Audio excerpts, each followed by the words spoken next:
Hello and good day. My name is Dallas Arcand. I am a three-time world champion hoop dancer, and I'd like to thank you guys for having me today. It's a great honor and a privilege to be here to share with you a little bit about the culture, a little bit about the hoop dancing. I just started out today with an honor song to honor this space, to honor Mother Earth. And that's what a lot of our dancing is really about. It's healing dances that we do to help heal and be in balance with Mother Earth. And that's what the hoop really represents. When hoop dance started out nearly 1,200 years ago, like in our ancestors' time, like way before Christopher Columbus, I'm talking about way before Canada ever became a country, our dances have always been here. Maybe not in this format, but they've been here. You know, these dances have been going for a long time. So this is the original hoop, by the way. So this is made from red willow. And so this is a natural element. Well, minus the tape, that's my little Band-Aid there. I accidentally stepped on it and broke it. So I put a Band-Aid on it so it can stay together. Anyways, this is how it's really joined together with sinew and sap. And this is red willow. And red willow is a very sacred willow in our culture because it's used for a lot of different things. Like the animals eat it, they eat the bark from it. We use it for all kinds of different things, like everything from a dream catcher to making hoops for. If you ever look at, or if you ever find a really traditional drum, like I'm not talking about the fancy drum frames we got today, like those really thin wood that goes around and you make a nice drum out of it. No, I'm talking like pre-European times when the drums are actually made, in fact, out of hoops. And a lot of people don't know that, but if you join about 4 or 5 of these together, all the same size, they make a nice drum frame as well. So that's what the original drum frames are made out of. I've seen it done once or twice in my time. So I just thought I would share that and where the origin of the hoop dance comes from. This is part of it. This is part of the story, right? We're connected to the land and to the hoops and to everything.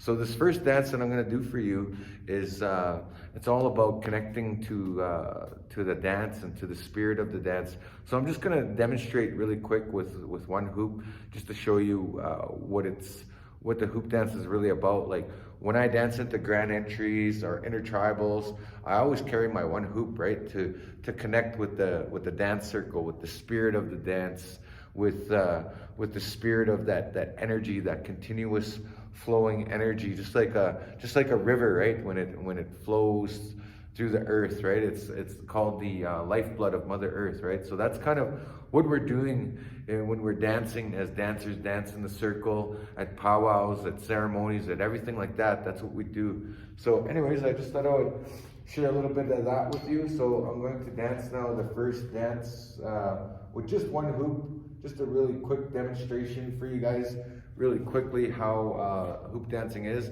This is indigenous style hoop dance, and this is what it's like. So here's the first demonstration.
first dance demonstration for you.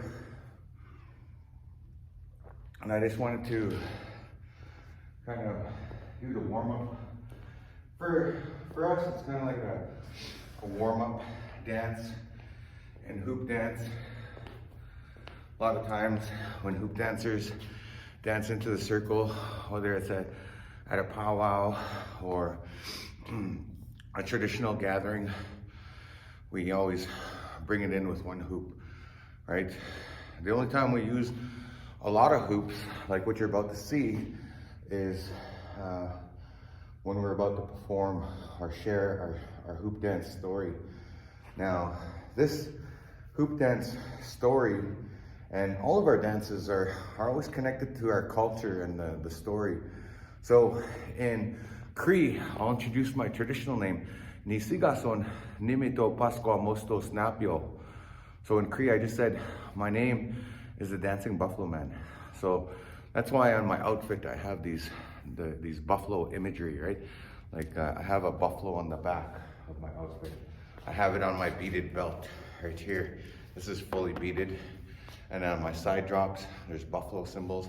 Even on my moccasins. I know you guys are virtual right now, so I'm trying to share as much as I can. Hopefully this green screen situation doesn't affect too much, but that's okay. That's the magic of it. That's the magic you're gonna see today. So I just wanted to share a little bit about the hoop dance and why we do it and what it all means. All dancing is healing. All dancing is healing for our people. Even for me as a dancer, it has healed my life in many different ways, more than I could even fully understand myself.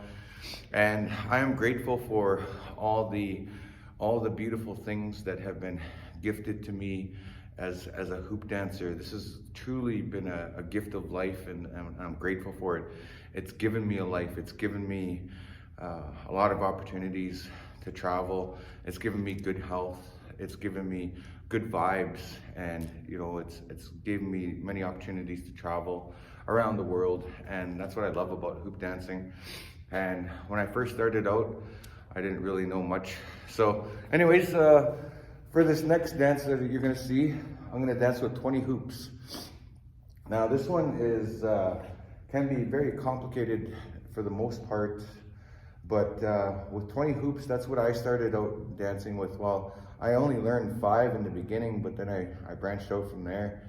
And where we are in Treaty 6 territory, this is Treaty 6, Edmonton area is basically Treaty 6, so all across Edmonton, I mean central Alberta to central Saskatchewan, that's Treaty 6 territory. And there's a lot of individual bands and First Nations that are connected to it along the way, whether it's Cree, maybe the Dene, Nakota Sioux, the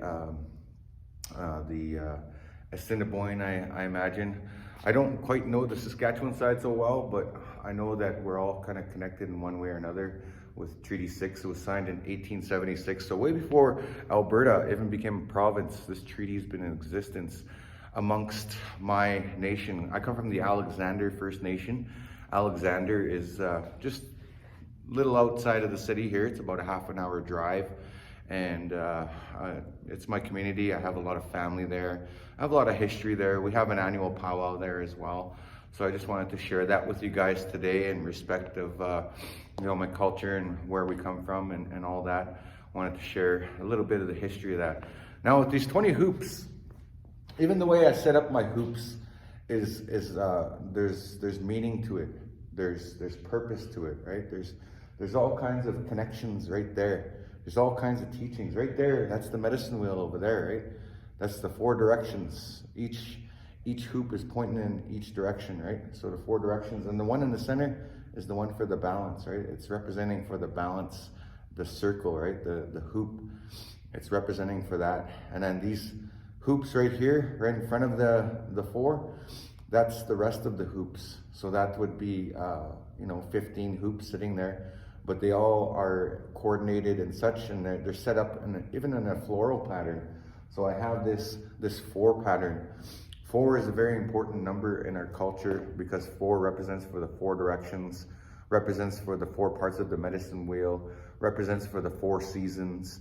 So there it is in balance with nature, because this dance has a lot of land-based teachings in it that they can be seen within the dance. And as we progress in the dance as hoop dancers, we always put it forward to learn and extract more teachings. The more we do this, the more we go out there on the land and learn things. That's the most important thing. So without further ado, I'm going to perform the hoop dance with 20 hoops for you guys. So here we go, and this is the sound of the Northern Cree Singers.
Look,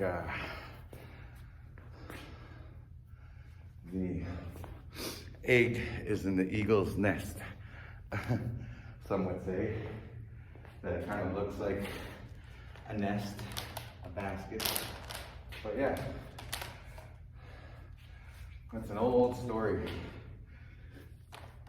You know, we talk about life a lot in our dancing. Everything relates back to how we live our life, how we see life is just one big continuous circle. Now, I do have a little bit of time for questions. I was sent some questions, and these are fairly common standard questions I get asked a lot in hoop dance. A lot of people ask me because I've been doing this for a long time. Like when I started this, there wasn't a lot of hoop dancers in my area. I only ever heard of the odd hoop dancer, but I didn't really see them. I didn't grow up with it. I didn't have it in my family. You know, I was adopted too, but you know, still in First Nations, I stayed in the community. But yet I still didn't know much about hoop dancing and culture, and I didn't even know that I had the right to do any of these dances, because at one time it was pretty much illegal for First Nations, for our people to practice their culture, like powwows, potlatches, whatever, you know, any type of traditional gatherings. Even at one time, our elders were even punished for speaking language. You know, I remember hearing stories of how they used to get their mouth washed out with soap because they spoke the language, right? They were trying to assimilate our people, which wasn't good. But now we're in that path of reconciliation. So how old was I when I started learning hoop dancing? Well, I was roughly around 13 or 14 years old. And hoop dancing actually saved my life, because if it wasn't for hoop dancing, I probably would have went down a bad path in life. I probably would have ended up in jail. I was actually in jail when I decided to not take my freedom for granted anymore. So I was in jail at 13 years old, and yeah, I grew up poor and I grew up in the hood, right? So a lot of times I would get in trouble just for hanging around with the wrong crowd, doing the wrong things. And that's what I mean when I say hoop dancing saved me. It saved me in a big way, because it gave me purpose. It gave me connection to my culture. It gave me pride in who I was, and when I wasn't so proud of the things I was doing at the time, right? And it made my community and my people, my family, proud of me. So for that, I'm very thankful. So that was around the age I started dancing. I've been doing it now for just about 30 years, pretty much 30 years I've been doing hoop dancing. What made me interested in hoop dancing? As I said before, my culture, connection, and the magic. The pure magic of the hoop dance is really what enticed me the most, because I was, as a kid, which kid doesn't like magic? Like, come on, guys. Everybody loves magic, you know? Magic shows are awesome. So as a kid, I really related to that. Now, do I have to do a lot of training? Yes, I do. Well, to dance at my level, yeah, you know, at the world championship level, that takes a lot of commitment, a lot of training. You know, you can't eat too much Indian tacos. You gotta kind of have somewhat of a strict diet and a lifestyle. You gotta be able to get up in the mornings and go for a jog, eat right, sleep right, you know, all those things. You know, I'm not perfect by all means. I'm a human being. I sometimes I do get a little lazy at times, and I pay for it later, you know. So, but for the most part, it's always good to pay it forward. Now, where does hoop dancing come from? Well, that was the question I asked a lot when I first started. The elders always told me it came from our ancestors, right? It came from our people, right? It came from our traditions. It came from a healing ceremony. Originally, the hoop dance was a ceremony, and it wasn't like a performance like how it is today. It was originally just a ceremony, and it wasn't for public display or anything like that.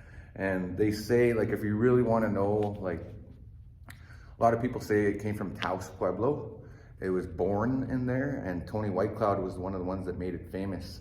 He was one of the very first ones to make it mainstream. Because Indigenous performing arts, it didn't really exist, really. Like, if you think back 50 years, there's no history of Indigenous people in the performing arts doing Indigenous things, that is, you know. So anyways, what's my favorite animal or formation to make? I'd have to say the bear. When I did the bear, I love doing the bear one because it's like so big and massive, and it's like you could feel the power and the spirit of the bear. That's my favorite. Now, do I have a favorite hoop dancer? Yes, I do. I have a few of them.